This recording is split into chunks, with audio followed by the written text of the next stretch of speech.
السلام عليكم ورحمة الله وبركاته.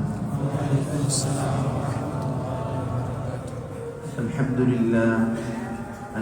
لله نحمده ونستعينه ونستغفره ونؤمن به ونتوكل عليه ونعوذ بالله من شرور أنفسنا ومن سيئات أعمالنا. من يهد الله فلا مضل له ومن يضلل فلا هادي له. وأشهد أن لا إله إلا الله وحده لا شريك له وأشهد أن سيدنا وسندنا وحبيبنا وطبيبنا ومولانا محمد صلى الله تعالى عليه وعلى آله وأصحابه وبارك وسلم تسليما كثيرا كثيرا. أما بعد أعوذ بالله من الشيطان الرجيم. بسم الله الرحمن الرحيم. ولتكن منكم أمة يدعون إلى الخير ويأمرون بالمعروف وينهون عن المنكر وأولئك هم المفلحون. وقال تعالى: ومن أحسن قولا ممن دعا إلى الله وعمل صالحا وقال إنني من المسلمين. وقال تعالى: قل هذه سبيلي أدعو إلى الله على بصيرة أنا ومن اتبعني وسبحان الله وما أنا من المشركين. صدق الله العظيم. وقال النبي صلى الله عليه وسلم: لغدوة أو روحة في سبيل الله خير من الدنيا وما فيها أو كما قال النبي صلى الله عليه وسلم. मेरे मोहतरम दोस्तों, আল্লাহ পাকের ফজল ও করম যে আল্লাহ তাআলা আমাদের উপর দয়া করেছেন। দুনিয়ার সমস্ত ব্যস্ততাকে উপেক্ষা করি আল্লাহ তাআলার দ্বীনের কথা শোনার জন্য দ্বীনি মজলিসে আসার তৌফিক দিয়েছেন। হাদিস শরীফে আসছে, আল্লাহ নবী সাল্লাল্লাহু আলাইহি ওয়াসাল্লাম ইরশাদ করেন: সালাসাতু কুল্লুহুম যাবিন আলাল্লাহ। তিন ব্যক্তির হেফাজত স্বয়ং আল্লাহ জিম্মাদারি নিয়ে নেন। সেই তিন ব্যক্তির মধ্যে এক ব্যক্তি হলো ওমান খারাজা ইলাল মসজিদ ফাহুয়া যামিন আলাল্লাহ। যে মসজিদের উদ্দেশ্যে ঘর থেকে বের হলো, আল্লাহ তাআলা তার হেফাজতের জিম্মাদারি নিয়ে নেন। তাকে তিনটা পুরস্কারে পুরস্কৃত করেন। ইন আশা রুজিকা, আল্লাহ তাআলা তাকে রিজিক দান করেন। ও কুফিয়া, তার কাজগুলোকে সাহায্যকারী হয়ে যান আল্লাহ তাআলা। এবং এই অবস্থায় ওয়া ইন মাতা, কেউ যদি মৃত্যুবরণ করে, আদখালাহুল্লাহুল জান্নাহ, আল্লাহ তাআলা তাকে জান্নাতে প্রবেশ করাবেন। দুনিয়ার মধ্যে আল্লাহ তাআলার কাছে সবচেয়ে পছন্দনীয় জায়গা হলো মসজিদ। আহাব্বুল বিলাদি ইলাল্লাহি মাসাজিদুহা। দুনিয়ার যত জায়গা আছে, দামের দিক থেকে, অবস্থানের দিক থেকে, জমিনের, আমাদের দৃষ্টিতে জমিনের যে কোনো জায়গা আমাদের কাছে দামি হতে পারে, কিন্তু এই আসমান জমিনের যিনি মালিক, যিনি আসমান জমিনকে বানাইছেন, ওই রব্বে যুল জালালের কাছে সব থেকে দামি জায়গা হলো আল্লাহ তাআলার ঘর মসজিদ। এই জন্য মসজিদ হলো হিদায়াতের ঘর। মসজিদের ভিতর যখন মানুষ আসে তো সে রহমতের বেষ্টনীর মধ্যে পড়ে। এই জন্য হাদিসে পাকে আল্লাহ নবী খুশখবর শোনাইছেন, যে ব্যক্তি নাকি যার অন্তর মসজিদের সাথে লেগে থাকে, কিয়ামতের দিন আল্লাহ তাআলা যাদেরকে আরশে পাকের ছায়াতলে জায়গা দেবেন, এর মধ্যে এক শ্রেণীর মানুষ হলো ওয়ারাজুলুন, ওই সমস্ত ব্যক্তি তাআল্লাকুন ফিল মসজিদ, যাদের অন্তরটা মসজিদের সাথে লেগে থাকে। মসজিদ থেকে বের হয় দুনিয়ার প্রয়োজনে, দুনিয়ার কোনো জরুরতের জন্য, কিন্তু মনটা ছুটে থাকে মসজিদের দিকে, লেগে থাকে মসজিদের দিকে। কখন সে ফিরে আসবে মসজিদের দিকে? আল্লাহ তাআলা আমাদেরকে ওই আল্লাহ তাআলার ঘর মসজিদে নিয়ে আসছেন, বসার তৌফিক দিয়েছেন, দ্বীনের কথা শোনা এবং বলার তৌফিক দিয়েছেন। হাদিস শরীফে আসছে, আল্লাহর নবী বলেন, কোনো মানুষ যখন এরকম ভাবে ঘর থেকে বের হয় মসজিদের উদ্দেশ্যে, যে মসজিদে যে দিনের একটা কথা শিখবে অথবা একটা কথাকে শিখাবে, তো আল্লাহ তাআলা তার প্রতিটা কর্মে একটা হজের নেকি দান করেন। কবুল হজের নেকি আল্লাহ তাআলা তাকে দান করেন। কত বড় ফজিলতের বিষয় যে আল্লাহ তাআলা তাকে এই নিয়ত করার কারণে নেকি দান করেন। এছাড়াও আল্লাহ নবী সাল্লাল্লাহু আলাইহি ওয়াসাল্লাম হাদিস শরীফে কথা বলছেন, যে যতবার মসজিদে আসে আ'আদাল্লাহু নুজুলান ফিল জান্নাহ, জান্নাতে তার জন্য আল্লাহ তাআলা মেহমানদারির ব্যবস্থা করেন। তো আল্লাহ তাআলা আমাদেরকে নিয়ে আসেন। মেরে মুহতারাম দোস্ত, আমরা যেখানে আসছি অল্প সমাজে যে সময়টুকু আমাদের বড়দের পরামর্শ অনুযায়ী এই সময়টুকু কথাবার্তা হবে, ধ্যানের সাথে শুনবো। আমাদের 5 দিনের জরুরি এই কথাগুলোই বলেছেন যে আমরা প্রত্যেকটা মজলিস আমরা যা কিছু বলতেছি, যা কিছু শুনতেছি, শোনাটা বলাটা আমাদের জন্য দলিল হচ্ছে। কিয়ামতের দিন আমাদের এই জবান, আমাদের এই কান, আমাদের এই অঙ্গ প্রত্যঙ্গ, যে অঙ্গ প্রত্যঙ্গের দ্বারা আমরা এই কথাগুলোকে বলতেছি বা শুনতেছি, আমাদের পক্ষে বিপক্ষে সাক্ষী হবে। যদি এই কথার উপর আমরা আমাদের জিন্দেগিতে উঠাতে পারি, তাহলে আল্লাহ তাআলার কাছে আমরা তো মুক্তি আর নাজাত পেয়ে যাব। আর যদি আমাদের যে কথা আমরা জবান দিয়ে বলতেছি, যে কথা আমরা শুনতেছি, যে কথা মানুষকে আমরা বলতেছি, যে কথার দাওয়াত আমরা মানুষকে দিতেছি, ওই কথা অনুযায়ী যদি আমাদের জিন্দেগিকে আমরা না উঠাতে পারি, তো আল্লাহ তাআলার আদালতে আমাদের অঙ্গ প্রত্যঙ্গগুলো, আমাদের এই জবান, আমাদের এই কান, আমাদের এই হাত, আমাদের এই চামড়া আমাদের বিপক্ষে সাক্ষী দিয়ে দেবে। এই জন্য মেরে মুহতারাম দোস্ত, শুধু কথা বলার জন্যই নয়, শুধু শোনার জন্য নয়, বরং এই কথাগুলো আমাদের প্রত্যেকের জিন্দেগিতে চলে আসে, এই জন্য চেষ্টা করা, নিয়ত করা যে আমরা শুনবো, বলবো, এই জন্য যেন আমাদের জিন্দেগিতে কথাগুলোকে চলে আসে। মেরে মুহতারাম দোস্ত, দুনিয়াতে যত মানুষ যত লাইনে মেহনত করতেছে, সমস্ত মানুষের মেহনতের একটা টার্গেট, একটা লক্ষ্য, একটা উদ্দেশ্য আছে। একজন কৃষক জমিনের উপর মেহনত করে, তার লক্ষ্য, তার উদ্দেশ্য আছে। একজন দোকানদার সে দোকানের উপর শ্রম দেয়, মেহনত করে, তারও একটা টার্গেট, লক্ষ্য আছে। একজন চাকরিওয়ালা প্রতিদিন চাকরিতে যায়, মেহনত করে। একজন ছাত্র স্কুল, কলেজ, ইউনিভার্সিটিতে যে সে পড়াশোনা করে, মেহনত করে, তার একটা লক্ষ্য আছে। পৃথিবীতে যত মানুষ যত লাইনে মেহনত করতেছে, যত পেশার মানুষ যত আপন পেশাতে মেহনত করতেছে, প্রত্যেকের একটা লক্ষ্য আছে, প্রত্যেকের একটা উদ্দেশ্য আছে। প্রত্যেকের লক্ষ্য আর উদ্দেশ্য হলো সে কিভাবে সফল হতে পারে, সে কিভাবে কামিয়াবি হাসিল করতে পারে, সে কিভাবে সাকসেস একটা জীবন লাভ করতে পারে। আর আল্লাহ তাআলা নবীদেরকে পাঠাইছেন এই খবর দেওয়ার জন্য। মানুষ যে লাইনে সফল হওয়ার জন্য মেহনত করে, মানুষ যে লাইনে সফলতা পাওয়ার জন্য চেষ্টা করে, মানুষ যেভাবে কামিয়াব হওয়ার জন্য মানুষের জান আর মাল, হায়াতের এই জীবনকে ব্যয় করতে থাকে, আল্লাহ তাআলা নবীদেরকে পাঠায় খবর দিয়েছেন এই পথে মানুষের কোনো সফলতা রাখেনি। মানুষের সফলতা রেখেছেন আল্লাহ তাআলাকে চেনা, আল্লাহ তাআলার হুকুমকে পুরা করার মাধ্যমে।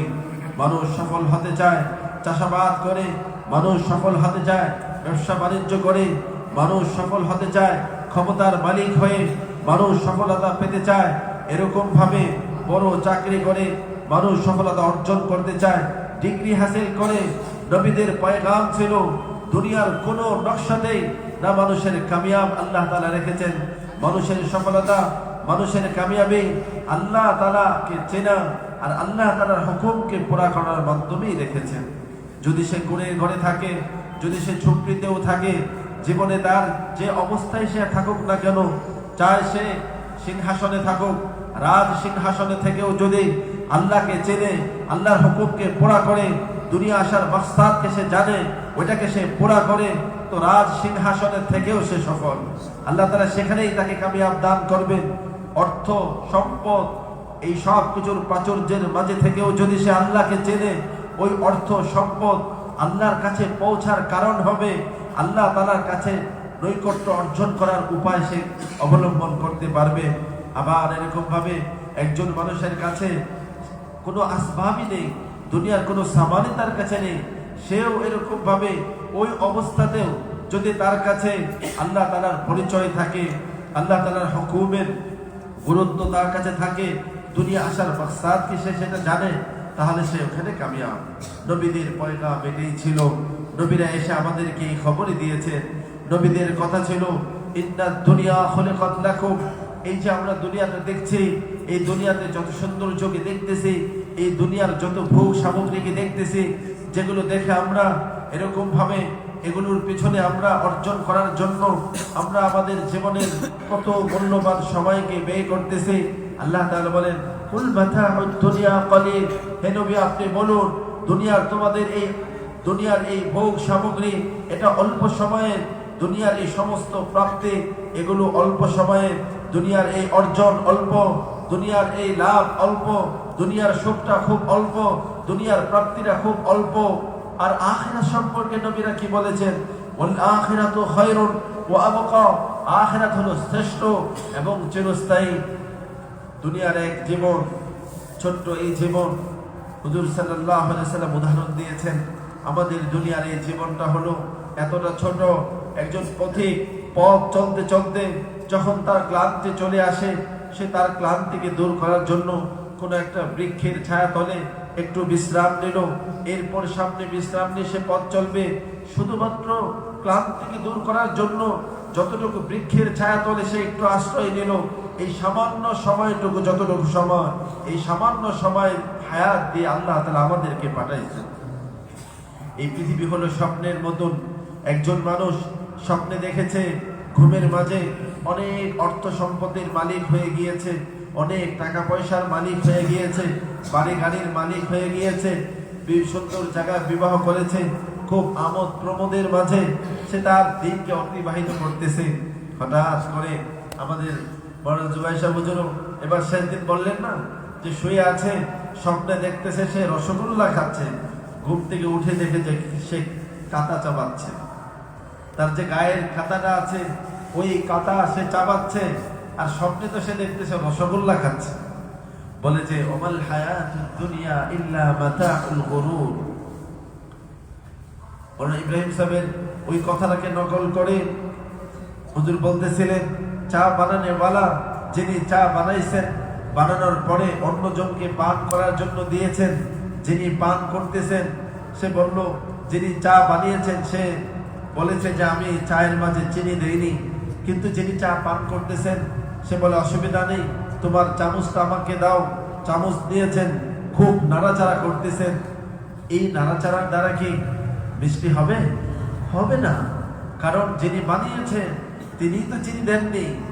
আসমান বানানেওয়ালা, জমিন বানানেওয়ালা, জমিনকে বিছানেওয়ালা আল্লাহ রব্বে যুল জালাল বলেন ওমাল হায়াতুদ দুনিয়া ইল্লা মাতাউল গুরুর।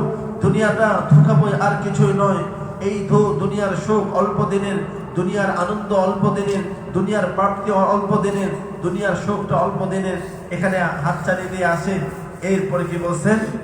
হযরত আলী রাদিয়াল্লাহু তাআলা আনহু বলেন, এরপরে যখন মানুষ হঠাৎ করে তার ঘুম ভেঙে যায়, চোখ খুলে যায়, ঘুম থেকে উঠে দেখে যে তার কাছে ওই যে স্বপ্নে পাওয়া অর্থ ছিল, সম্পদ ছিল, প্রভাব ছিল, প্রতিপত্তি ছিল, গাড়ি ছিল, বাড়ি ছিল, নারী ছিল, সব ছিল, কিন্তু ঘুম ভাঙার সাথে সাথেই দেখে যে কিছুই তার কাছে নেই।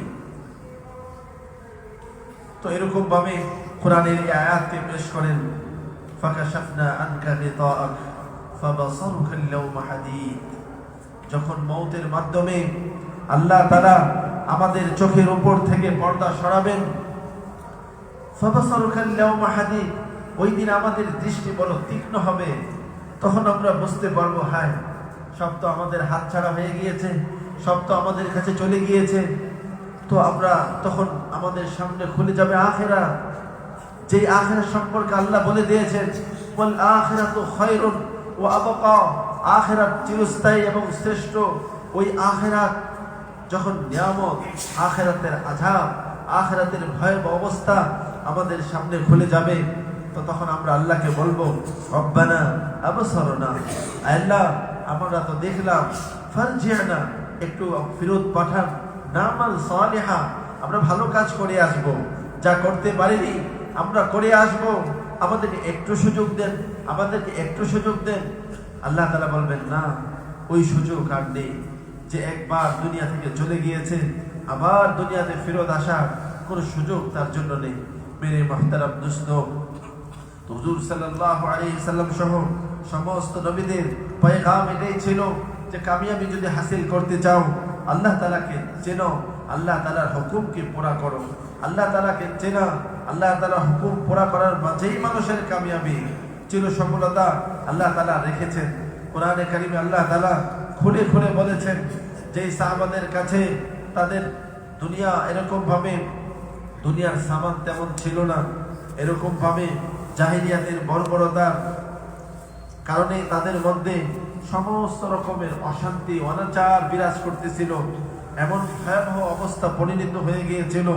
5 দিনের জন্য মুরব্বীরা আমাদেরকে শোনাইছেন, 2 বন্ধু সফরে বের হয়েছেন। সফর করতে করতে, পথ চলতে চলতে উঠে পিপাসা লেগেছে, কোনো একটা কাদা মাটিতে একটু পানি দেখা গিয়েছে। তো একজনের উটকে ছেড়েছেন, আগে যে পানি পান করে ওই উটটা ওই কাদা মাটির সমস্ত পানি পান করে ফেলছে। অপরজন বলল যে তোমার উট যে সব পানি পান করে ফেললো, আমার উট পানি পান করতে পারলো না। এই কথা বলে 2 জনের মাঝে ঝগড়া। এই ঝগড়ায় একজন আরেকজনকে হত্যা করে ফেলছে। এক বন্ধু আরেক বন্ধুকে হত্যা করছে। হত্যা করে এই লাশটাকে কবিলার কাছে দিয়ে আসছে। কবিলার এই লাশওয়ালার কবিলা যখন এই খবর পাইছে, তো যে হত্যা করেছে তার কবিলার উপর হামলা করেছে। এই হামলা চলতে চলতে 1 বছর 2 বছর 3 বছর নয়, এটা কত বছর চলেছে? কোন কোন বর্ণনা আছে 120 বছর পর্যন্ত বংশ পরম্পরায় যুদ্ধ চলেছে। কত মানুষকে কবর দেওয়া হয়েছে। এক একজন আরেকজনের উপর বড়াই করতেছিল যে দেখো আমরা তোমাদের কতজনকে হত্যা করেছি, কবরস্থানে যায় দেখো তোমাদের কবর। এভাবে বড়াই করতেছিল।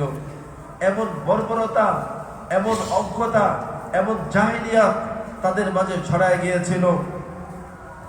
বাবা কন্যা সন্তান জন্ম নিলে কন্যা সন্তানকে জীবন্ত পুঁতে ফেলত, এমন একটা অবস্থা তাদের মধ্যে ছিল। এটাকে তারা নিজের জন্য অপমান মনে করত। তো এক বাবা সফরে গিয়েছে। সফরে যাওয়ার পরে বিবির গর্ভে সন্তান রেখে ব্যবসার উদ্দেশ্যে সফরে গিয়েছে। সফর থেকে অনেক দূর দেশে সফরে গিয়েছে। এই বাণিজ্য কাফেলা ফিরে আসতে আসতে 5 বছর হয়ে গেছে। লম্বা সফর করে যখন আসছে, তো 4 থেকে 5 বছর বয়সের মাঝামাঝি যখন মেয়ের বয়স পৌঁছে গিয়েছে, তো বাসায় এসে যখন দেখতে পেরেছে যে তার কন্যা সন্তান জন্ম হয়েছে। জন্মের সময় সে ছিল না, কিন্তু মেয়ের সময় জন্ম হওয়ার পরে থেকে আস্তে আস্তে বড় হতে হতে যখন এমন ফুটফুটে বাচ্চাটা 4 বছর পার হয়ে 5 বছরের কাছাকাছি পৌঁছে গিয়েছে, ছোটাছুটি করে বাবা বলে ডাকে। বাবাকেও পায় না, এতদিন পরে পেয়েছে। বাবাকে জড়ায় ধরে আদর করতেছে, সোহাগ করতেছে। কিন্তু তার দিলের ভিতর ওই জাহিলিয়াতের অজ্ঞতা এমন ভাবে আচ্ছন্ন করে আছে। এই নিষ্ঠুর বাবা এই আদরের এই মেয়েটাকে, জীবন্ত মেয়েটাকে নিয়ে গিয়েছে, কবর খনন করেছে, গর্ত খনন করে গর্তের ভিতর ধাক্কা দিয়ে যখন নিজের মেয়েটাকে ফেলে দিয়ে মাটি দিচ্ছিল, মেয়েটা চিৎকার করে বাবাকে বলতেছিল এই কথা যে বাবা আমি তোমার কাছে আর কোনোদিন আসবো না, তোমাকে বাবা বলে আর কোনোদিন ডাকবো না, তুমি আমাকে মেরে ফেলো না, আমি তোমাদের আমার ছায়াকেও তোমরা দেখবে না, অনেক দূরে চলে যাব, বাবা আমাকে হত্যা করো না। কিন্তু ওই প্রশান্ত হৃদয়ের অধিকারী জাহিলিয়াতের অজ্ঞতা এমন ভাবে অন্তরকে ছেয়ে ফেলেছে যে ওই বাবা ওই জাহিলিয়াতের কারণে, অজ্ঞতার কারণে, নিষ্ঠুরতার এমন চরম পর্যায়ে পৌঁছে গিয়েছিল, তার ওই জীবন্ত মেয়েকে সে কবর দাফন করে দিয়েছে। এরপরে হুজুর সাল্লাল্লাহু আলাইহি ওয়াসাল্লাম ইসলাম যখন সে কবুল করলো, হুজুর সাল্লাল্লাহু আলাইহি ওয়াসাল্লাম কেঁদে বলতেছিলেন, ইয়া রাসূলুল্লাহ আমি তো এরকম অপরাধ করে ফেলেছি, আল্লাহ তাআলাকে আমাকে মাফ করবেন। হুজুর সাল্লাল্লাহু আলাইহি ওয়াসাল্লাম চোখ দিয়ে ঝরঝর এখন ঘটনা শুনতেছিলেন। আল্লাহর নবীর চোখ দিয়ে ঝরঝর করে পানি আসতেছে।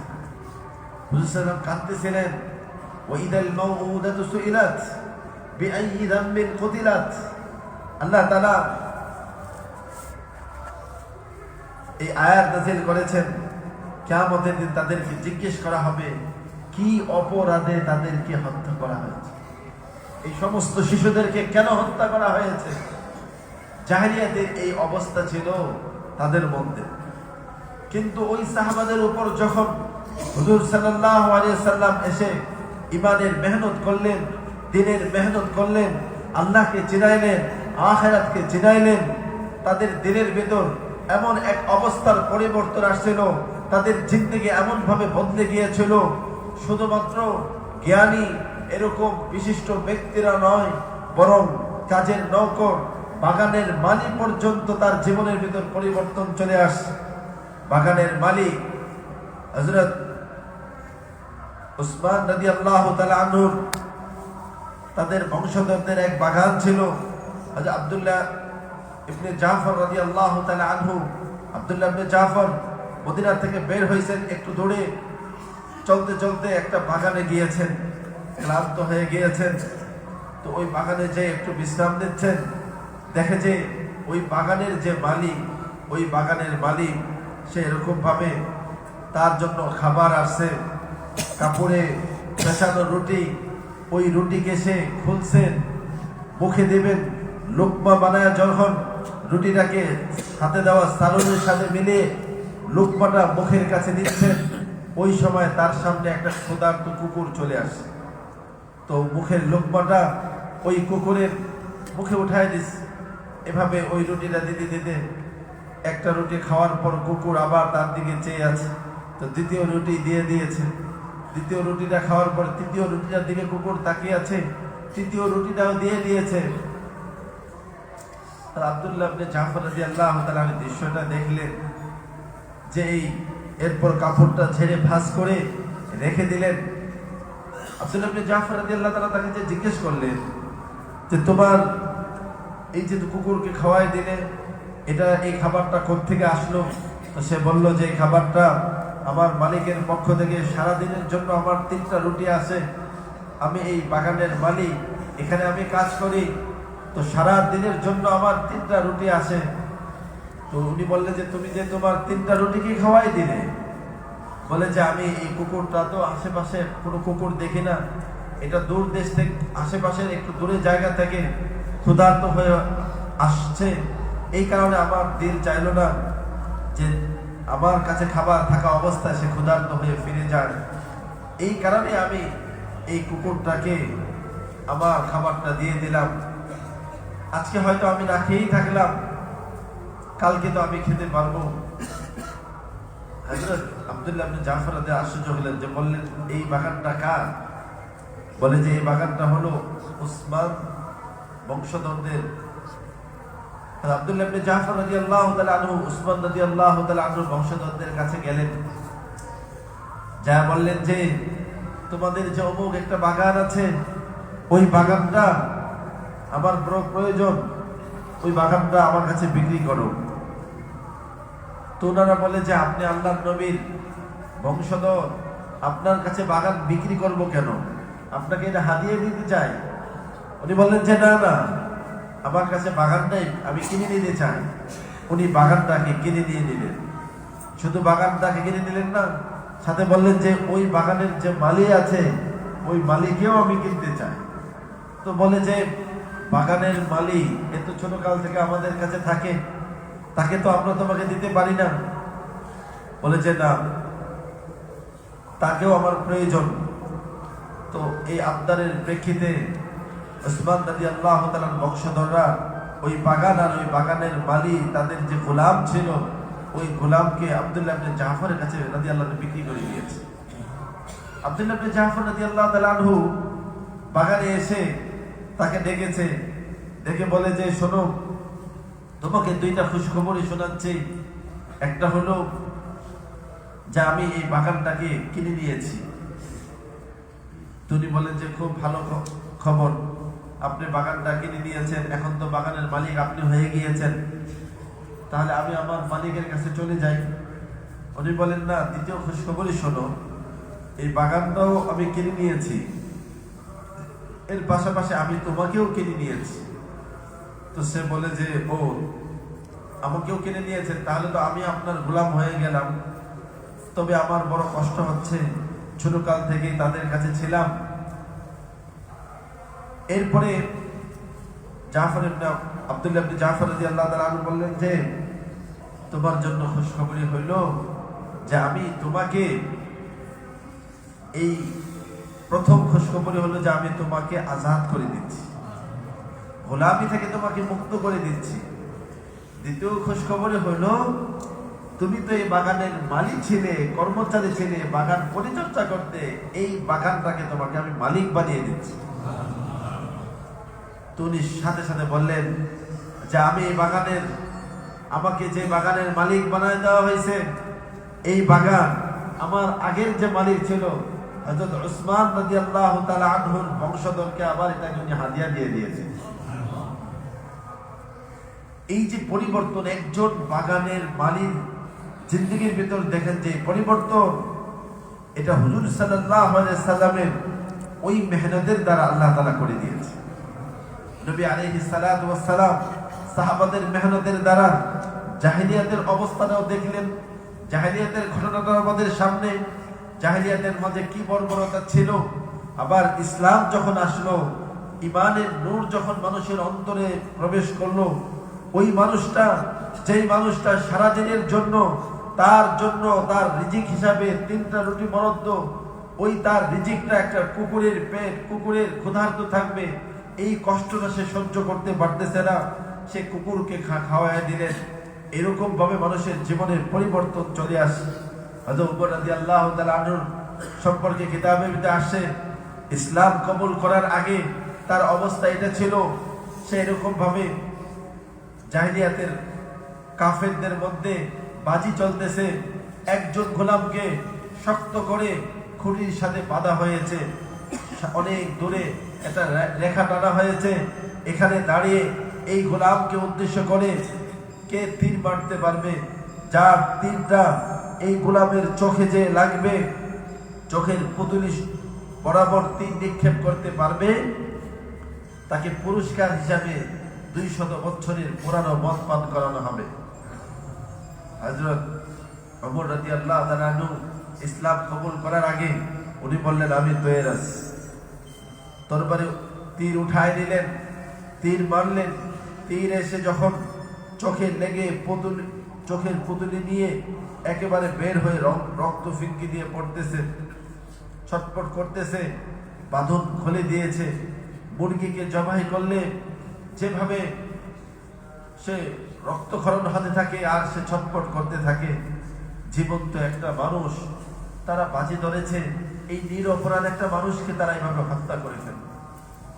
এই মানুষটা পড়ে চিৎকার করতেছে আর তার রক্তক্ষরণ হয়ে সে মৃত্যুবরণ করতেছে, আর পুরাণের 200 বছরের মদ পান করে সে উল্লাস করছে।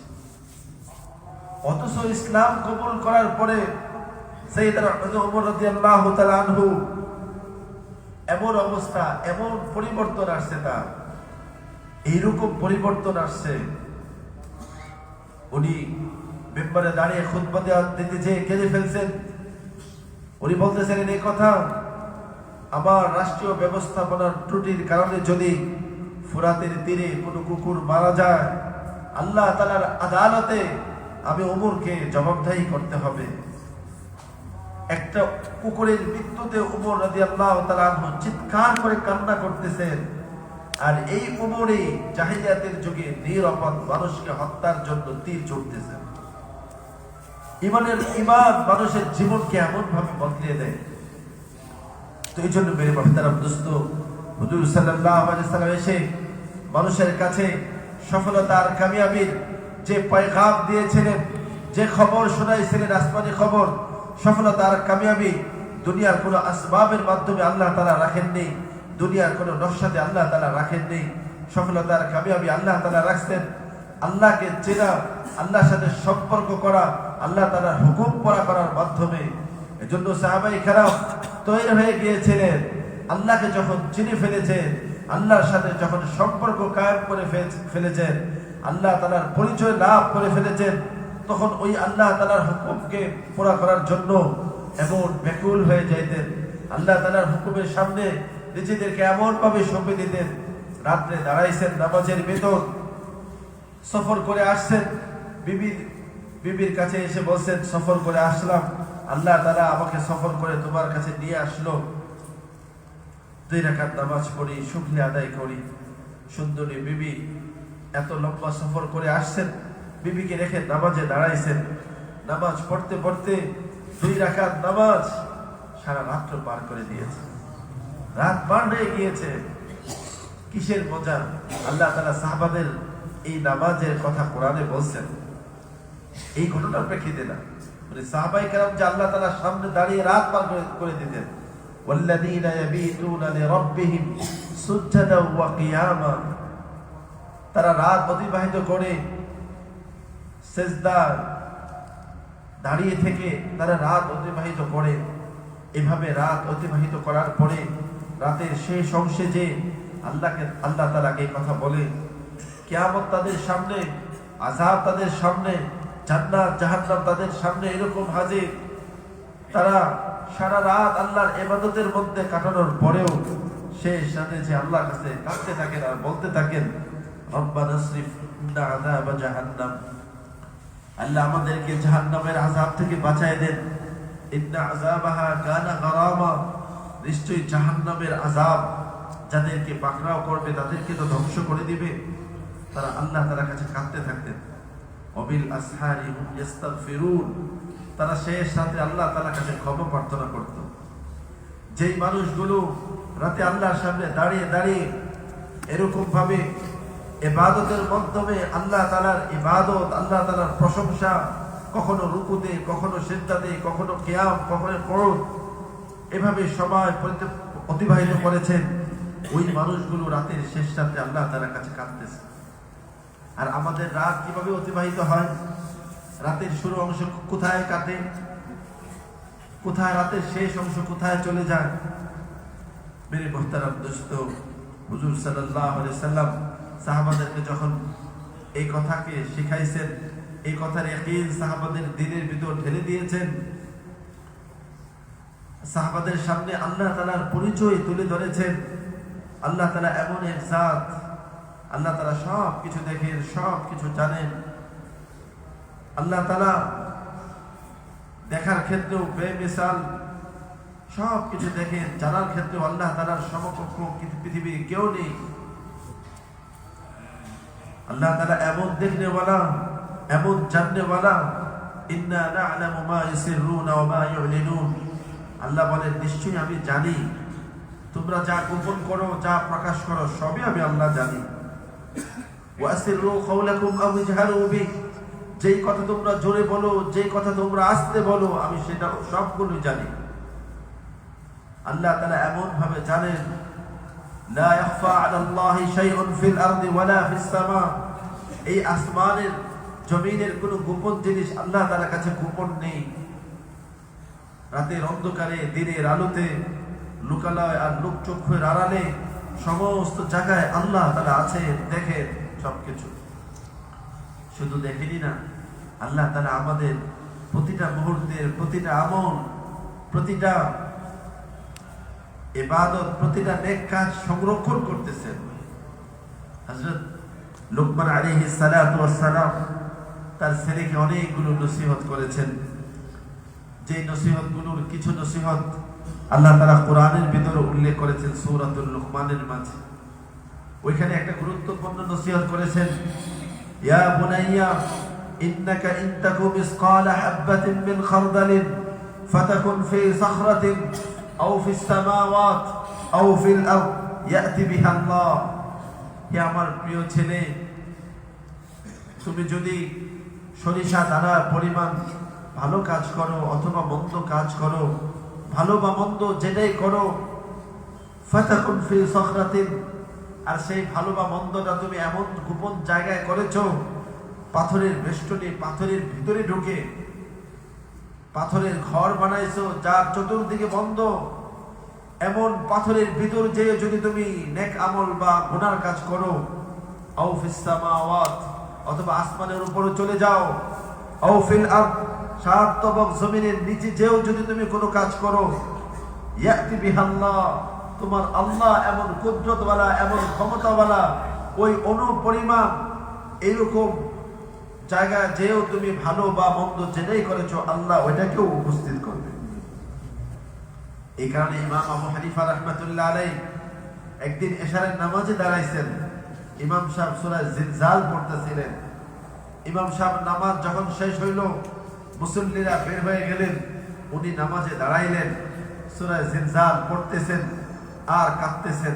মুয়াজ্জিন পিছনে বসে আছে, পিছনে বসে থেকে দেখে যে কবে ইমাম আবু হানিফার নামাজ শেষ হবে, দরজা তালা লাগাবে, দেখে যে উনি এই সূরা জিলজাল পড়তেছেন আর কাঁদতেছেন। কারণ এই সূরার শেষে আল্লাহ তাআলা এই কথা বলেছেন, ওয়ামান ইয়ামাল মিসকালা যাররাতিন খায়রান ইয়ারা ওয়ামান ইয়ামাল মিসকালা যাররাতিন শাররান ইয়ারা। অনুপরিমাণ যদি ভালো কাজ করি, ওটাও আল্লাহ তাআলা ওটাকে ওজন দেবেন, ওটাকেও মাপা হবে, ওটারও বদলা আমাকে পেতে হবে। আর অনুপরিমাণ যদি মন্দ করি, ওটারও শাস্তি ভোগ করতে হবে। এই সূরা পড়তে পড়তে মুয়াজ্জিন সাহেব দেখলেন যে লম্বা সময় পার হয়ে যাচ্ছে, ইমাম সাহেবের নামাজ শেষ হচ্ছে না। উনি নামাজের ভিতর কাঁদতেছেন আর এই সূরাটাকে পড়তেছেন, কাঁদতেছেন আর এই সূরাটাকে পড়তেছেন। তার সামনে আখিরাত এমন ভাবে খুলে আল্লাহ তাআলার মিজানের পাল্লায় যে নেকিকে ওজন করবেন, এটা যেন সে চোখে দেখতে পারতেছে, আর ভয়ে কম্পমান হয়ে নামাজের ভিতর চিৎকার করে কাঁদতেছে। মুয়াজ্জিন সাহেব চিন্তা করলেন কতক্ষণ বসে থাকবো। উনি দরজা খোলা রেখে চলে গিয়েছেন। ফজরের সময় আসছেন, ফজরের সময় ফজর আযান দিতে এসে দেখে যে উনি ওই অবস্থায়, যে অবস্থায় রেখে গেছে ওই অবস্থা, সারা রাত্র এই সূরা পড়তে পড়তে নামাজের ভিতর সারা রাত পার করে দিয়েছে। মেরে মুহতারাম দোস্ত, একজন মানুষের সামনে যদি থাকে ফাঁসির আসামি, কালকে তার ফাঁসি হবে, কালকে তার মওত হবে, এই কথা যদি তার জানা থাকে, তো তার চোখে, তার মুখে হাসি থাকবে, তার কোনো আনন্দ থাকবে, তার কোনো আহ্লাদ থাকবে? কালকে তো তাকে মৃত্যুবরণ করতে হবে। তো আমরা তো আমাদের হায়াত সম্পর্কে তো আমরা কেউ জানি না, আমাদের হায়াত সম্পর্কে আমরা কেউ জানি না। আমাদের গুরুর চরের একজন ইমাম ঢাকা এক মসজিদের ইমামতি করেন। একদিন জোহরের নামাজের সময়, জোহরের নামাজ যখন শুরু হলো, জোহরের নামাজের ওয়াক্ত যখন 1:30 বেজে গিয়েছে, মুসল্লিদের সবার দৃষ্টি হলো ঘড়ির দিকে। ইমাম সাহেব আসতেছে না, 1:30 বেজে গিয়েছে, বারবার তাকিয়ে দেখতেছে। এর মধ্যে মুয়াজ্জিন সাহেব ইমাম সাহেবের কামরায় গেছে। ইমাম সাহেবের কামরাটা খোলা, ফ্যান চলতেছে, পর্দা উঠতেছে, ভিতরে লাইটও জ্বালানো। তো মুয়াজ্জিন সাহেব গেছেন ইমাম সাহেবকে ডাকার জন্য, যে দেখে যে উনি নামাজ পড়তেছেন, সিজদাতে আছেন। তো ইমাম সাহেব, মুয়াজ্জিন সাহেব দেখে বের হয়ে ইশারা দিয়েছেন যে বসেন, আসতেছে, নামাজ পড়তেছে হুজুর।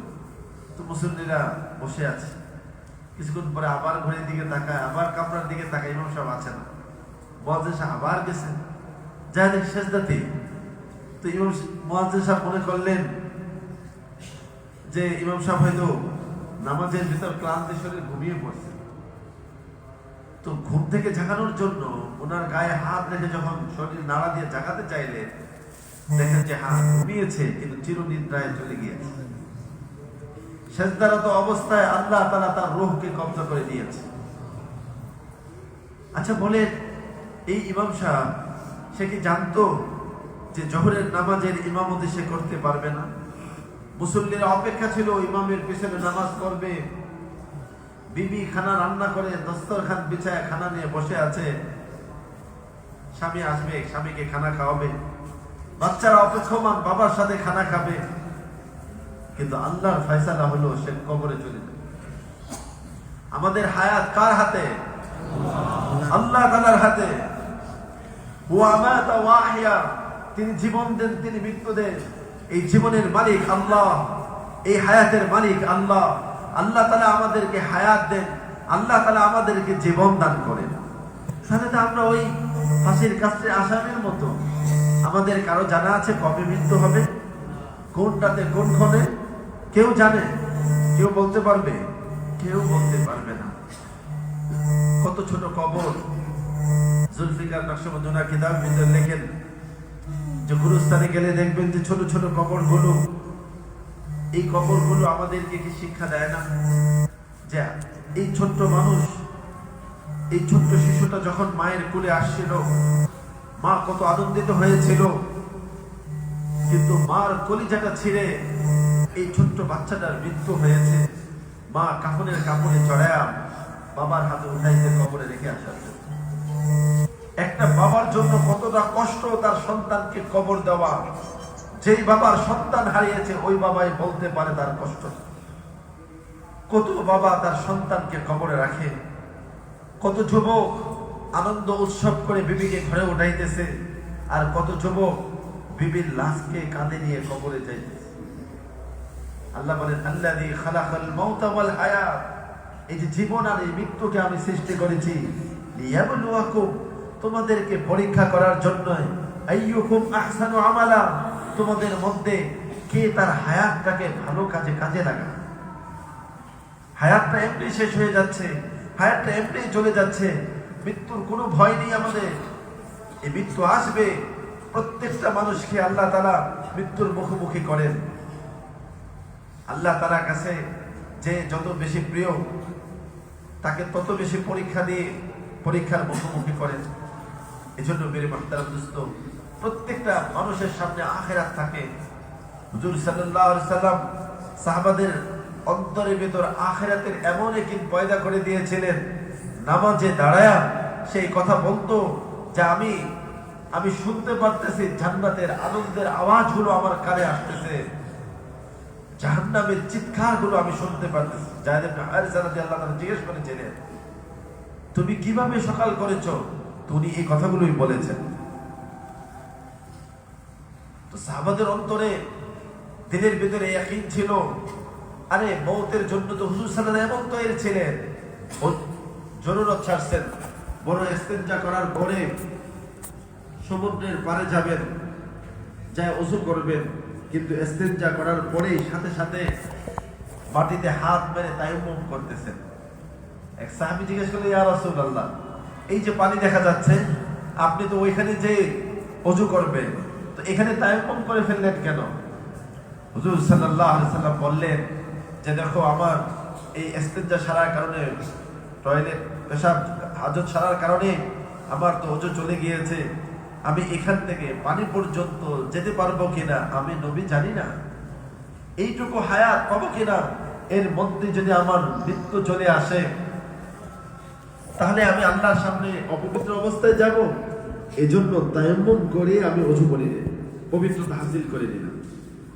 আল্লাহর নবী যার কাছে জিবরাইল আমিন ওহী নিয়ে আসে, ওই নবী কয়েক মিনিটের মুহূর্তের জন্য মৃত্যুর ভরসা করতে পারে না, আর আমরা শত শত বছর প্ল্যান করতেছি, এরকম ভাবে কত বছরের প্ল্যান আমরা সাজাচ্ছি। আলী রাদিয়াল্লাহু তাআলা কাঁদতেছিলেন, এই কথা বলতেছিলেন, as-salasatu ad-dunya salasatu ayyam, দুনিয়া তো হলো 3 দিনের। ইয়াউমুন মাযা, এক হলো অতীত যেটা হয়ে গিয়েছে, ওয়া ইয়াউমু গাদিন, আরেক হলো সামনের দিন যেটা আমি পাই কিনা আমার জানা নেই। তো এই জন্য সাহাবায়ে কেরামের দিলের ভিতর আখিরাতের এমন, আখিরাতে মৃত্যুর এমন ভাবে হুজুর সাল্লাল্লাহু আলাইহি সাল্লাম ভয় দিয়েছিলেন, আখিরাত সম্পর্কে এমন ধারণা দিয়েছিলেন। তো সাহাবায়ে কেরাম সব কাজ করার সামনে তাদের আখিরাত ভেসে উঠত, আখিরাতকে সামনে নিয়ে আসতে, যে আমার এই কাজের দ্বারা আখিরাত নুকসান হবে, ক্ষতি হবে না লাভ হবে। তো মানুষ যখন আখিরাতকে সামনে রেখে কাজ করতে থাকে, তো আল্লাহ তাআলা তার দুনিয়াটাকে সুন্দর করে দেন। সাহাবায়ে কেরাম যখন আখিরাতকে লক্ষ্য রেখে দুনিয়ার কাজগুলো করছেন, তো তাদের দুনিয়ার কাজগুলো সুন্দর হয়ে গেছে। ওই সাহাবাদের দ্বারা কোনো মানুষ কষ্ট পায়নি, কারো হক নষ্ট হয়নি, কারো উপর বেইনসাফি হয়নি। হুজুর সাল্লাল্লাহু আলাইহি ওয়াসাল্লাম সাহাবাদেরকে তালিম দিতেন। একদিন আল্লাহর নবী বলতেছিলেন যে তোমাদেরকে আমি 3টা জিনিস এমন বলবো, সালাসাতুন কাফফারাতুন তিনটা জিনিস এমন বলবো যে তিনটা জিনিস তোমাদের গুনাহগুলোকে মাফ করে দেবে, অতীত জীবনের গুনাহগুলোকে মাফ করে দিবে। এই তিনটা জিনিস, এর মধ্যে প্রথম কি? ইসবাহুল ওযু, পরিপূর্ণভাবে ওযু করা। ফি শিদ্দাতিল হার, যখন প্রচন্ড ঠান্ডা থাকে, প্রচন্ড ঠান্ডার সময় ভালোভাবে ওযু করা, যেরকম তেরকম ওযু না করা। আমাদের ইবাদতের প্রথম শর্তটাই হলো ওযু। ওযুটা যদি সুন্দর হয়, নামাজ সুন্দর হবে। এজন্য আল্লাহ তাআলা ওযুর থেকেই বান্দাকে তার বদলা নেকি দিতে থাকেন। বসে যখন নাকি মানুষ ওযু করে হাত ধুইতে থাকে, আল্লাহ তাআলা হাতের শেষ ফোঁটার সাথে তার গুনাহগুলোকে ঝরিয়ে দেন। যখন মুখ ধুইতে থাকে, মুখের গুনাহগুলো ঝরে যায়, চোখের গুনাহগুলো ঝরে যায়। এই জন্য বলছেন হুজুর সাল্লাল্লাহু আলাইহি ওয়াসাল্লাম বলেন, পরিপূর্ণভাবে পবিত্রতা হাসিল করা। একবার আল্লাহ নবী চলতেছিলেন, দেখলেন যে একটা গুরুস্থানে আযাব হচ্ছে। হুজুর সাল্লাল্লাহু আলাইহি ওয়াসাল্লাম বললেন যে দেখো, এই গুরুস্থানে দুইজন মুসলমানের কবরে আযাব হচ্ছে। খুব বেশি বড় অপরাধের কারণে না, শুধুমাত্র পেশাব থেকে পবিত্রতা হাসিল করতো না। আজকে দেখেন মুসলমান কাছতে গেলে জিজ্ঞেস করলে বলে যে শুধু শরীর পাক নাই। কেন ভাই মুসলমান, তোমার শরীর পাক থাকবে না কেন? আবার পবিত্র অবস্থায় থাকতে হবে। হুজুর সাল্লাল্লাহু আলাইহি ওয়াসাল্লাম বলেন, এক সাহাবীকে মসজিদে দেখেছেন খুব পেরেশানিগ্রস্ত অবস্থায়। হুজুর বললেন, তুমি এরকম পেরেশানি কেন? বলে যে দুনিয়া আমার থেকে মুখ ফিরিয়ে নিয়েছে, কোনোভাবেই দুনিয়া যেটাকে আমি হাত দিই ওইটাই নষ্ট হয়ে যায়, ব্যবসা বাণিজ্য কিছুই হয় না। হুজুর সাল্লাল্লাহু আলাইহি ওয়াসাল্লাম আমল শিখাইছেন যে তুমি সবসময় ওযুর সাথে থাকবে, ঘরে যখন ঢুকবে ঘরওয়ালাদেরকে সালাম দিবে, সূরা ইখলাস পড়বে আর দুরূদ শরীফ পড়বে। আল্লাহ তাআলা তোমার এই অভাবকে দূর করে দেবে। ওই সাহাবী আমল শুরু করলেন, সবসময় ওযু চলে গেলে ওযু করে ফেলে, পবিত্র অবস্থায় থাকেন, আর এরকম ভাবে ঘরে ঢুকে ঘরওয়ালাদেরকে সালাম দেন, দুরূদ শরীফ পড়েন, আর এরকম সূরা ইখলাস পড়েন। কিছুদিন পরে ওই সাহাবীর সাথে আল্লাহর নবীর সাক্ষাৎ। জিজ্ঞেস করলেন, তোমার কি হালত? বলে, ইয়া রাসূলুল্লাহ, আমার হালত আপনি যে আমল শেখায় দিয়েছিলেন ওই আমলের বরকতে আল্লাহ এমন বদলে দিয়েছে, আমার ওই অভাব, আমার ওই ঋণ পেরেশানি সব চলে গিয়েছে। এখন প্রতিবেশীকে আমি সহযোগিতাও করতে পারি।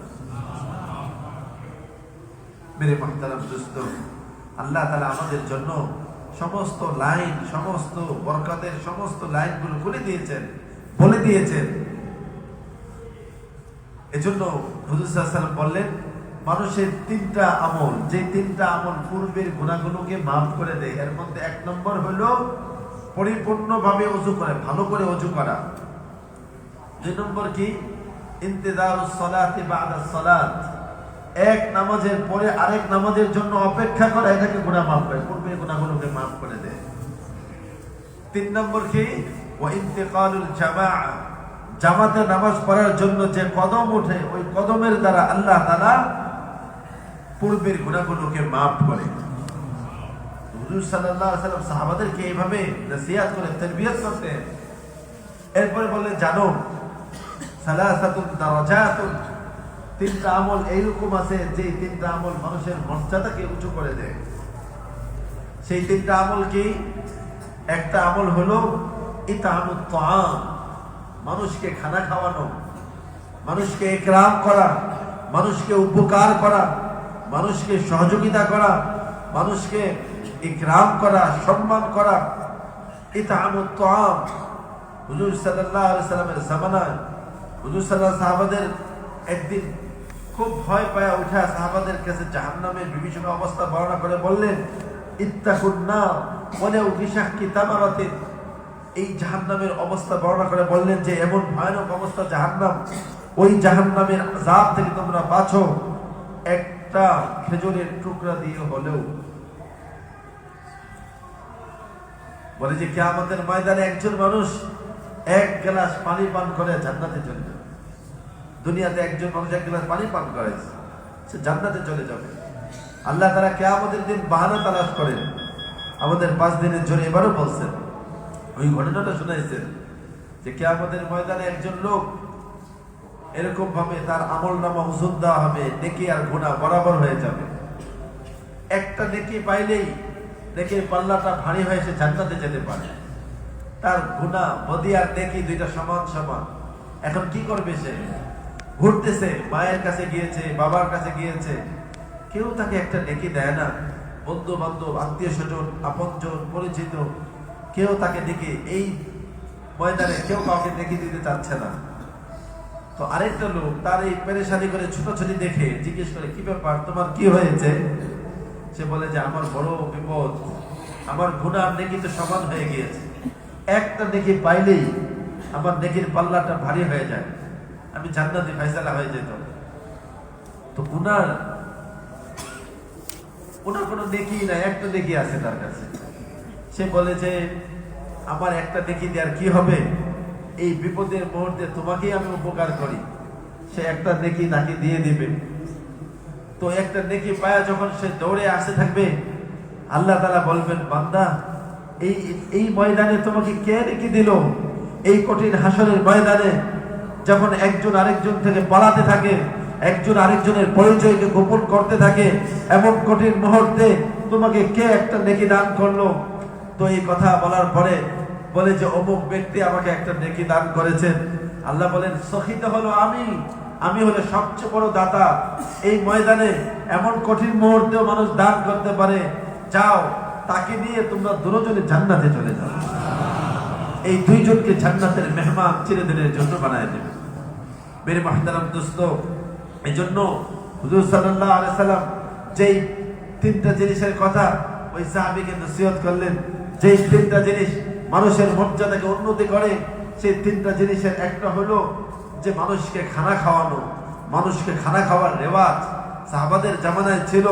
আমাদের এই জামানা আমরা ছোট সময় দেখেছি, এখন আস্তে আস্তে এটা কমে যাচ্ছে। ইতামুত তাআম, মানুষকে খানা খাওয়ানো। হুজুর সাল্লাল্লাহু আলাইহি সাল্লাম যখন হিজরত করে মক্কাতুল মুকাররমা থেকে মদিনাতুল মুনাওয়ারায় আসলেন, উটের উপর বসা সমস্ত মদিনার নারী পুরুষরা ভেঙে পড়ছে, নবীর থেকে কিছু জিনিস শিখবে, নবী কি কথা বলে। এই সময় বক্তব্য অনেক গুরুত্বপূর্ণ ছিল। ওই বক্তব্যের মধ্যে আল্লাহ নবী সাল্লাল্লাহু আলাইহি সাল্লাম এই কথাগুলো বলেছিলেন। এখানে এই কথাগুলো ছিল ইতামুত তাআম। এরপরে দ্বিতীয় জিনিস যেটা ছিল ইফশাউস সালাম, একে অপরের মাঝে সালামের প্রচলন করা, সালাম দেওয়া। ঘরে বড় ছোটকে সালাম দেবে, ছোট বড়কে সালাম দেবে, ভাই ভাইকে সালাম দেবে, ব্যাপকভাবে সালামের প্রচলন করবে। সালাম এটা কোনো ফ্যাশনই না, এরকম এটা কোনো ট্র্যাডিশন না যে এটা আমার বস তাকে সালাম দিতে হবে। এটা হলো ইসলামের একটা অভিবাদন শিক্ষা, যে অভিবাদনটা আল্লাহ জান্নাতে করবেন। তাহিয়াতুহুম ইয়াওমা ইয়ালকাউনাহু সালাম। কিয়ামতের দিন যখন একজন আরেকজনের সাথে সাক্ষাৎ হবে, ওই জান্নাতে একজন আরেকজনের সাথে যে অভিবাদন হবে, ওইটাই হলো সালাম। ওই সালামের প্রচলনটা আল্লাহ তাআলা দুনিয়াতে বান্দাদেরকে দিয়েছেন। এই সালামের মাধ্যমে আপোষের মাঝে সমস্ত কলহ বিবাদ দূর হয়ে যাবে। দেখবেন যে আপনি একজন মানুষকে যখন সালাম দিয়েছেন, তো সালাম দেওয়ার কারণে আপনার একজন দুশমনও আল্লাহ তাআলা আপনাকে বন্ধুতে রূপান্তরিত করে দেবেন। এই জন্য সালামের প্রচলন করা ব্যাপকভাবে। আরেকটা বলছে 3 নম্বর হলো ওয়াসাল্লুন নাস ওয়াসাল্লুন লাইলি, রাতের বেলা নামাজ পড়া। ওয়ান্নাসু নিয়াম, যখন মানুষ ঘুমিয়ে থাকে। তাহাজ্জুদের নামাজের গুরুত্ব বলেছেন, যখন সমস্ত মানুষ ঘুমিয়ে থাকে, পৃথিবীর সমস্ত দরওয়াজা বন্ধ, তখন আল্লাহর রহমতের দরজা খোলা। ওই সময় উঠে নামাজ পড়ে আল্লাহ তাআলার কাছে প্রার্থনা করা, এটা আল্লাহ তাআলার কাছে বড় পছন্দনীয়, আল্লাহ তাআলার কাছে বড় প্রিয় আমল। তাহাজ্জুদের সময় উঠে আল্লাহর কাছে রোনাচারি করা, আল্লাহর কাছে কান্নাকাটি করা ওই সময়। এজন্য হুজুর সাল্লাল্লাহু আলাইহি সাল্লাম এই কথাগুলো বললেন। মেরে মুহতারাম দোস্ত, হুজুর সাল্লাল্লাহু আলাইহি সাল্লাম সাহাবীদেরকে এই তালিমগুলো দিতেন। সাহাবায়ে কেরাম নবীর ওই তালিম পেয়ে ওই ইয়াকিন বানাইছিলেন যে আমার জিন্দেগীর সফলতার কামিয়াবি আমলের দ্বারাই হবে, নেক আমলের দ্বারাই আমার জীবনে কামিয়াবি আসবে, অন্য কোনো স্রোতে না।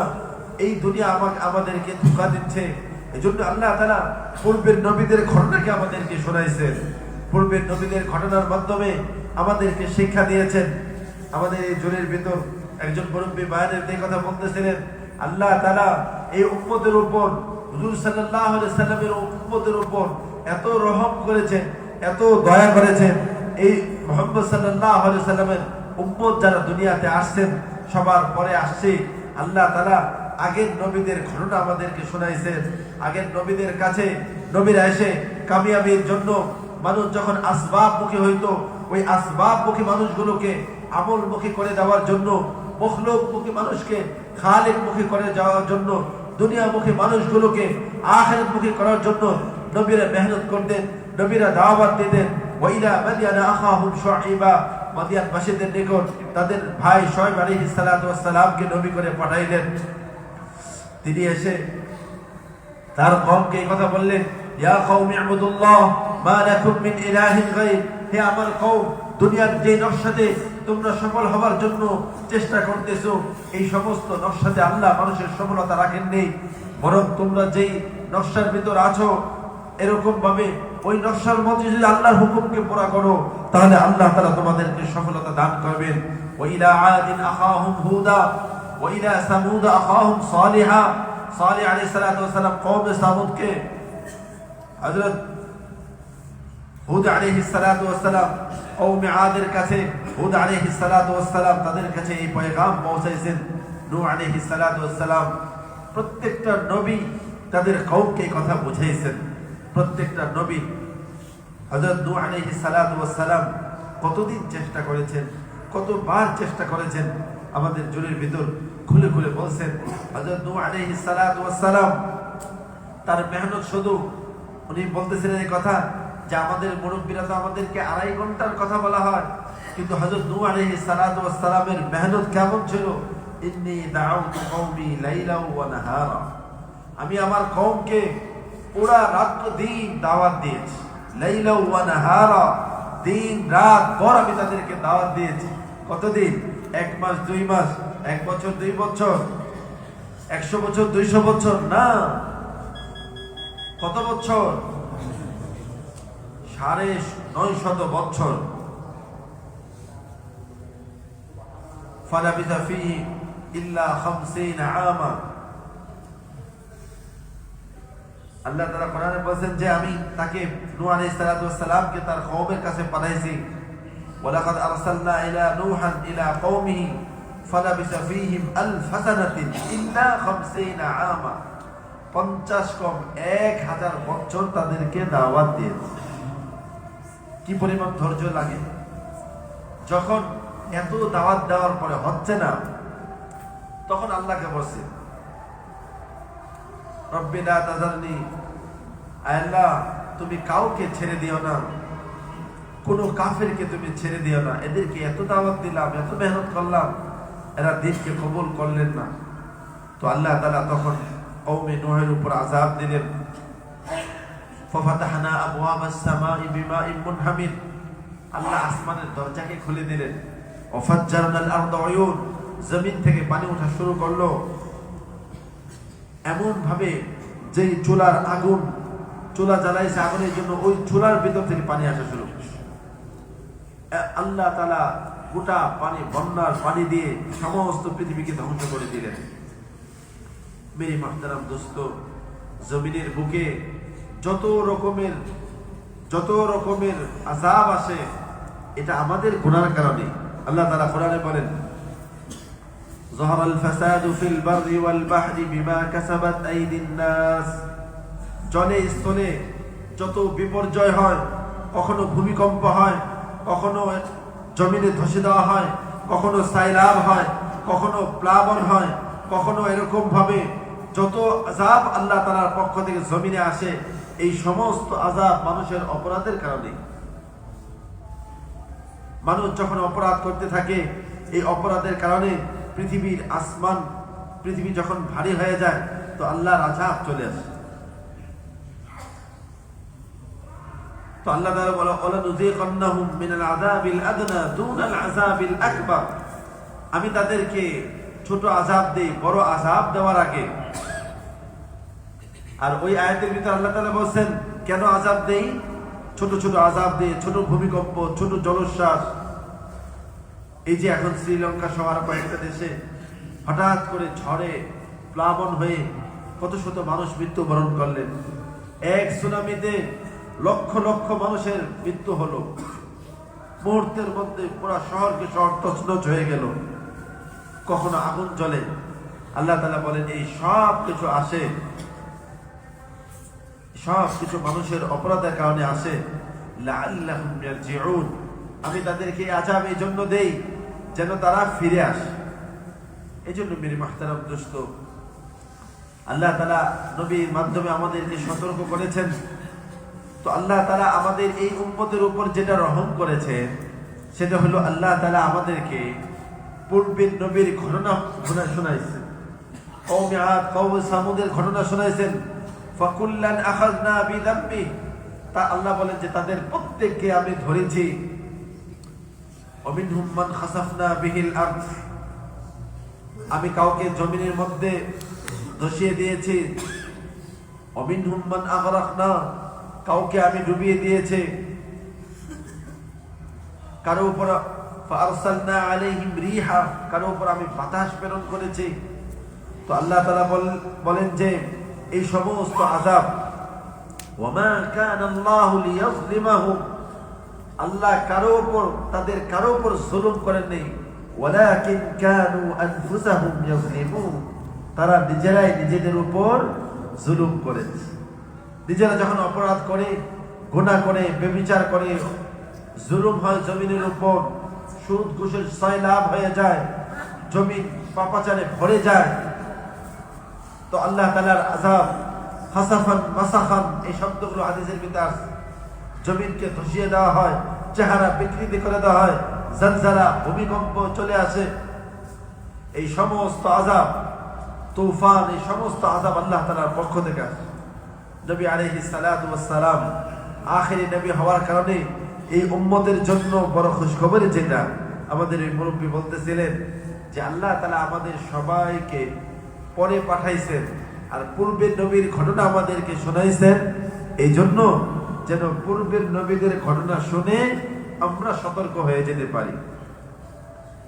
রাস্তার মাঝে কাদা, ওই কাদা আমার আগে যে চলতেছে উনি পিচ্ছিল খেয়ে পড়ে গেলেন, তো ওইটাকে দেখে আমি পিছনে আসি, সতর্ক হতে পারবো।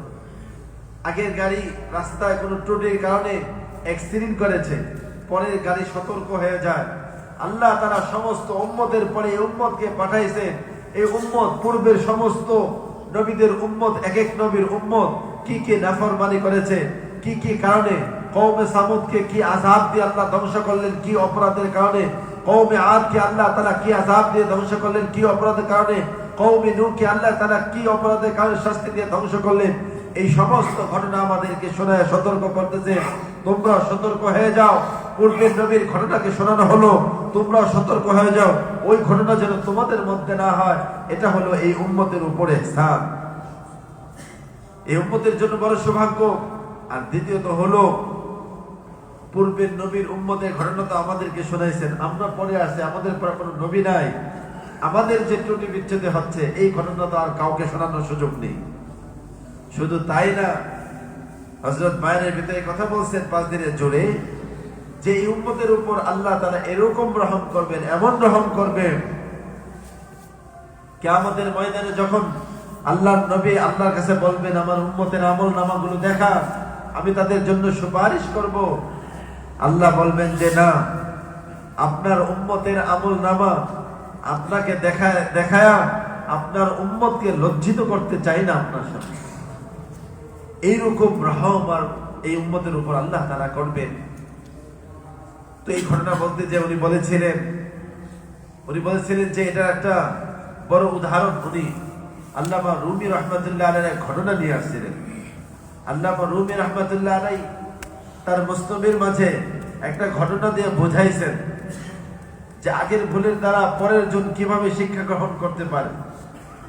বলে যে আল্লামা রুমি রাহমাতুল্লাহ আলাইহি তার মুসনদের ভিতরে লিখেছেন, বনের রাজা হলো সিংহ, বের হয়েছে শিকার করার জন্য, তো সাথে বাঘও বের হয়েছে।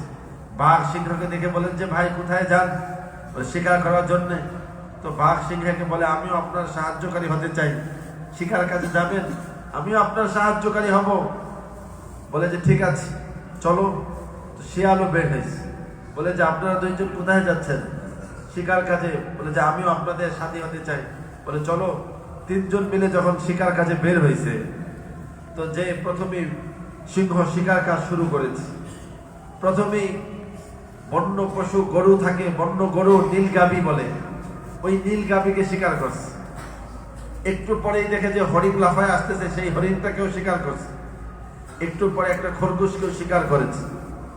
তো তিনজন শিকারী, আর শিকার করছে তিনটা প্রাণী। এখন সিংহ বাঘকে বলল যে তুমি ভাগ করো, কে কোনটা খাবে এটা তফসিল তুমি করে দাও, ভাগ তুমি করে দাও। তো বাঘ ভাগ করে দিচ্ছে। বলে আপনি যেহেতু আমাদের রাজা, বনের সিংহ, আপনি বনের রাজা, তো আপনার জন্য বড়টা দরকার, এই জন্য নীল গাভীটা আপনি খাবেন। আর শিয়াল যেহেতু ছোট, তার জন্য খরগোশ। আর আমি যেহেতু আপনাদের দুইজনের মাঝখানে, এই জন্য আমি হরিণটা খাবো। এটা সে ভাগ করেছে। তো এই ভাগটা, এই তাকসিমটা সিংহের কাছে পছন্দ হয়নি। উনি এই কথা বলতে যায়, বলছেন যে অনেক রাজা বাদশাদের অবস্থাটা এরকম যে রাজা বাদশাদের কাছে কোনো সময় ভালো কথাটাও ভালো লাগে না, ভালো কথাটাও খারাপ লাগে, তার মন মতো হয় না। আবার অনেক সময় খারাপ কথাটাও ভালো লেগে যায়। তো উনি বললেন যে সিংহ এক থাপড় মারছে বাঘরে, বাঘ ওইখানেই চিৎপাটান হয়ে মৃত্যুবরণ করেছে। এবার শিয়ালকে বলতেছে আচ্ছা তুমি ভাগ করো।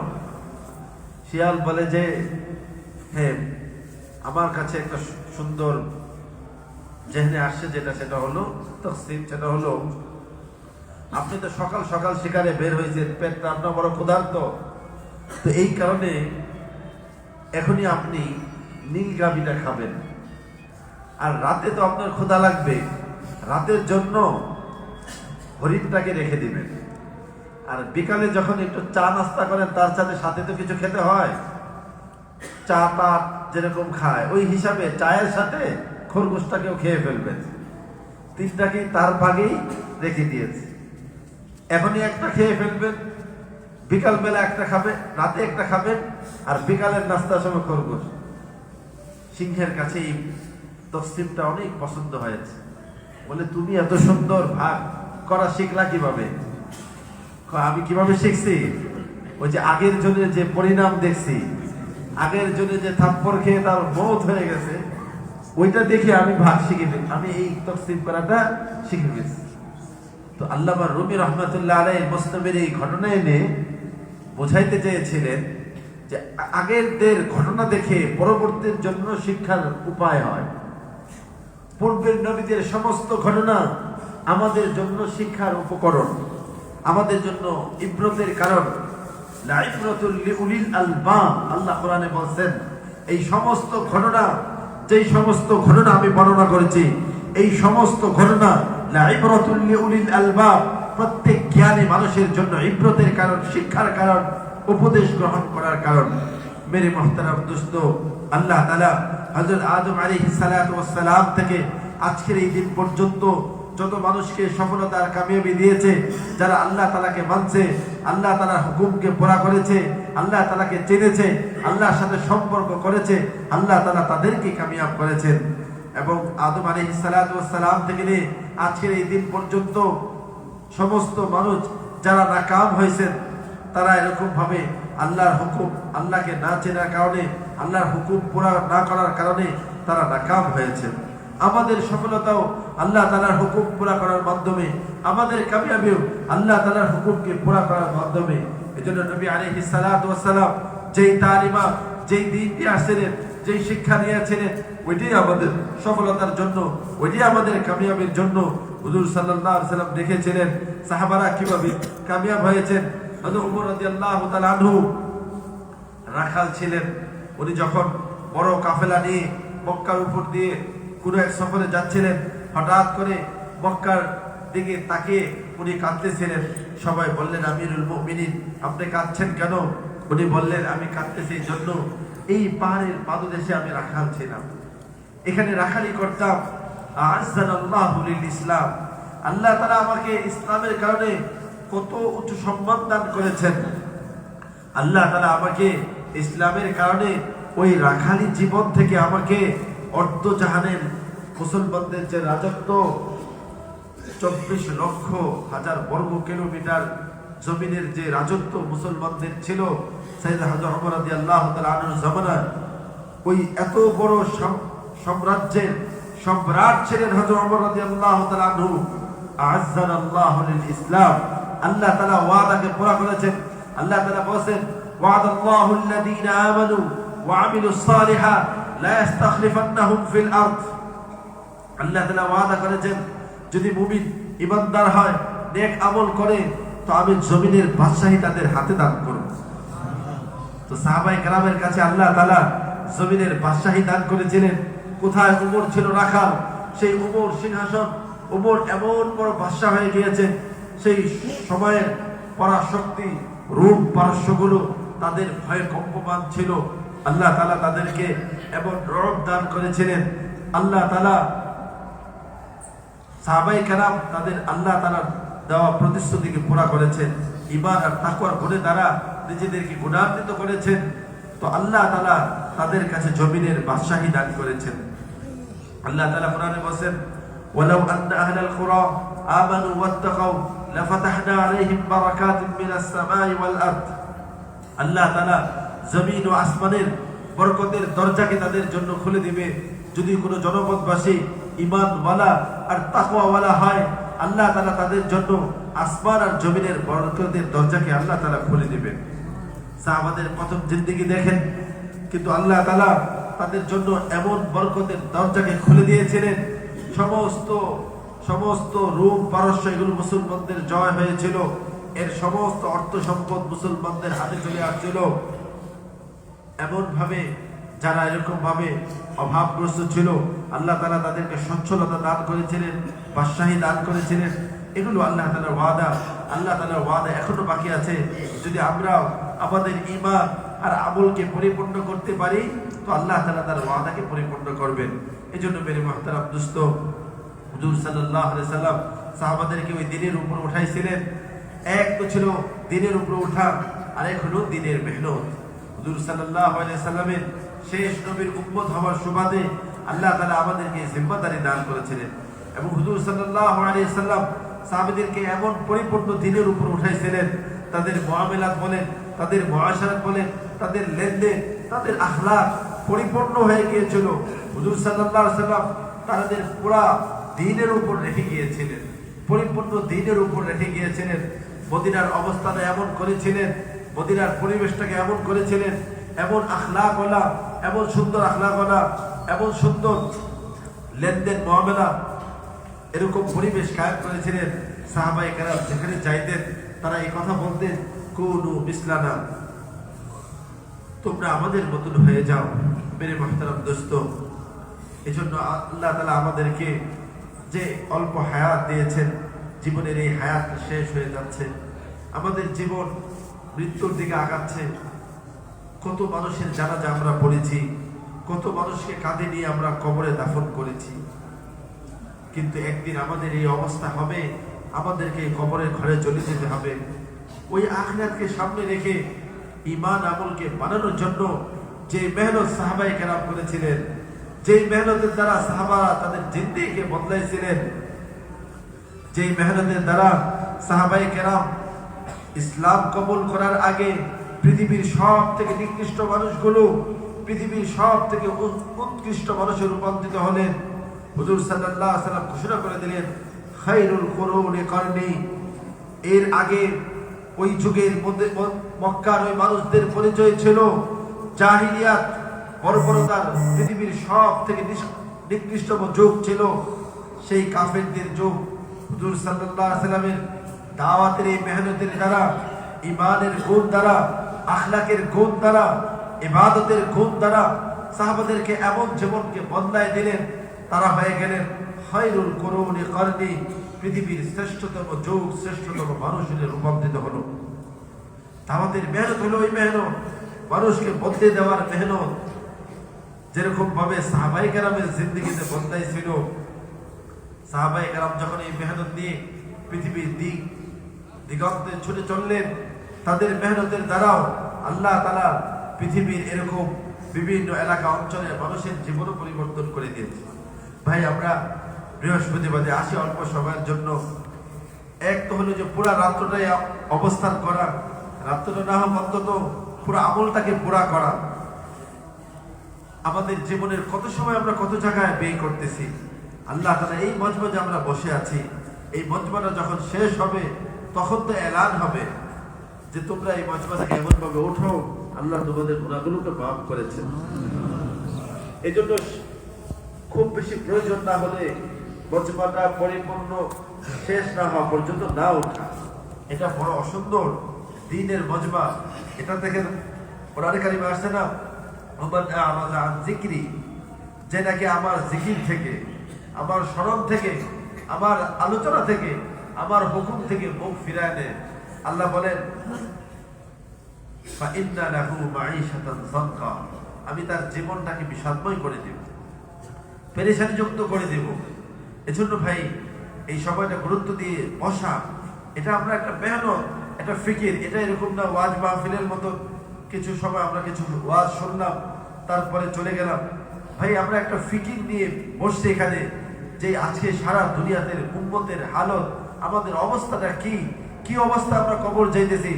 হযরত ইলিয়াস রাহমাতুল্লাহ আলাইহি ওনার রাত্রটা, হযরত জি বলেন ইউসুফ সাহেব রাহমাতুল্লাহ আলাইহি ঘটনা আমাদেরকে শোনাইছেন 5 দিনের জনের ভিতর।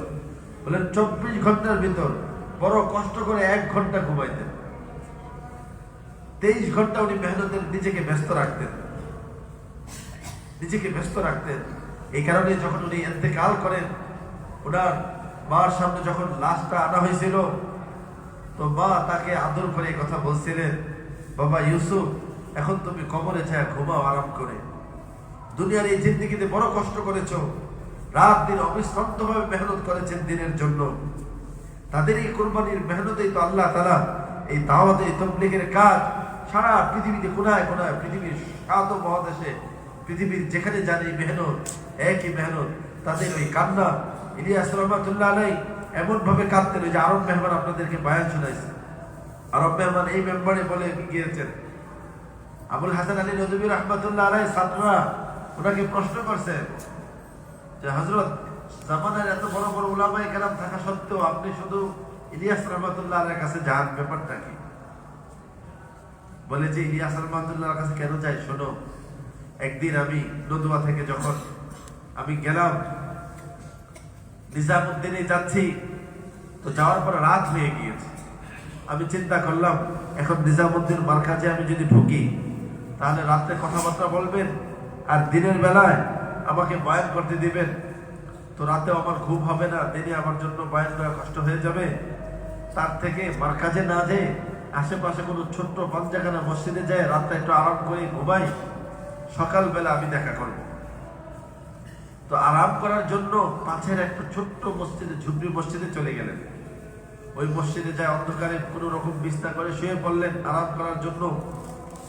কিন্তু দেখেন যে অন্ধকারের ভিতর একটা লোক এমন ভাবে কাঁদতেছে, ওনার কান্না তো আর থামে না, রাত গভীর হচ্ছে, কাঁদতেছেন। উনি আরাম করার জন্য আসেন এখানে, কিন্তু এই লোকের কান্নার কারণে আর রাতে ঘুমাইতে পারলেন না। উনি মনে মনে চিন্তা করলেন, এই লোকটা কি এত পেরেশানি, না জানি কোন পেরেশানি, কোন কষ্ট নিয়ে আছে। যাই হোক, সকাল হলে তাকে কিছু টাকা পয়সা দিয়ে সহযোগিতা করব, তার সে যেন এই পেরেশানি মুক্ত হয়ে যেতে পারে। সকালবেলা হওয়ার পরে ফজরের আগ মুহূর্তে যখন তার কাছে যেয়ে তার কি হালত পেরেশানির জন্য তার কাছে তাকে কিছু সহযোগিতা করার জন্য তার কাছে গেছে, লাইট জ্বালায় দেখে যে ইলিয়াস রাহমাতুল্লাহ আলাইহি। উনি আশ্চর্য হয়ে গেলেন, আমি আরাম করার জন্য এই ছোট্ট মসজিদে চলে আসলাম, আর উনি কান্নার জন্য এই মসজিদে চলে আসে। আল্লাহর কাছে কাঁদতে কাঁদতে কাঁদতে কাঁদতে এই মেহনতটাকে এমন ভাবে কবুল করাইছেন, আপনাদেরকে কিভাবে বলবো। পৃথিবীর কত কোটি মানুষের জিন্দেগি যে বদলাইছে। আমাদের সাউথ আফ্রিকা সফরে ছিল একটা 5 স্টার হোটেল, যেখানে শুধু গুনাহ আর গুনাহ ছিল। দাওয়াত ও তাবলীগের মেহনতের দ্বারা ওই 5 স্টার হোটেলটা মসজিদে রূপান্তরিত হয়ে গেছে। সমুদ্রের পারে হোটেল, ওই হোটেলটা এখন মসজিদে হেলাল। হেলাল বলা হয় প্রথম চাঁদকে। ওই মসজিদের নাম রাখছে মসজিদে হেলাল, যেখানে নাচ গান হতো, মদের ভার মদ পান করে মানুষ পড়ে থাকতো। ওই মেঝুতে, ওই তালাতে এখন সেজদায় কান্নারত অবস্থা আল্লাহর কাছে পড়ে আছেন। যেই ফ্লোরটা, প্রথম যে ফ্লোরটা ছিল, এটা মদের ভার ছিল। ওইখানে আমরা থাকা অবস্থায় ব্রাজিল, আর্জেন্টিনা 6টা দেশের মেহমান, শেষ সাথে তাহাজ্জুদের সময় ওখানে রাত্রে পার্টি হইতো, আর ওইখানেই এখন মানুষ সেজদায় পড়ে কাঁদতেছে। এই যে পরিবর্তন, এই মেহনতের দ্বারা, এই মেহনত সাধারণ কোনো মেহনত না, এই মেহনতের দ্বারা সাহাবায়ে কেরাম এই মেহনত দিয়ে মদিনা থেকে বের হয়েছেন। উকবা ইবনে নাফে চলতে চলতে এই আফ্রিকার সেই আটলান্টিক শেষ পর্যন্ত পৌঁছে গেছে এই মেহনত। এই শত শত হাজার কিলোমিটার এই সমস্ত জমিনের উপর দিয়ে গিয়েছেন। এক একটা শহরের মানুষের জীবন তো বদলাইছে, তাদের জবানের ভাষা পর্যন্ত পরিবর্তন হয়ে গেছে। হাজী মাওলানা ইউসুফ সাহেব তার বাইরে বলতেন, এই মেহনত হলো উম্মতের তাবদীলের মেহনত, উম্মতকে বদলে দেওয়ার মেহনত। একজন সুদখোর তার সুদের থেকে, ঘুষখোর তার ঘুষের থেকে, সন্ত্রাসী থেকে তার সন্ত্রাসী থেকে, এমন সব খারাপ কাজ থেকে তার জিন্দেগি আখিরাতমুখী করে দেয়, যে সে ফিরে আসে, তার জিন্দেগিকে সে বদলায় ফেলে। এই জন্য তো আমরা বসছি, এই জন্য তো বয়ান মেহনত করা। এবং এই মেহনতের প্রথম কাজ হলো যে আমাদের মধ্যে পরিবর্তন আসলো কিনা, আমাদের সম্পর্ক আল্লাহর সাথে হলো কিনা, আমরা আল্লাহ তাকে দেওয়ার অভ্যস্ত হয়েছে কিনা। এই জন্য মেরে মুহতারাম দোস্ত, আমাদের এই মেহনত ওই পর্যায়ে পৌঁছা, হুজুর সাল্লাল্লাহু আলাইহি ওয়াসাল্লাম সাহাবাদেরকে যে অবস্থায় রেখে গিয়েছিলেন,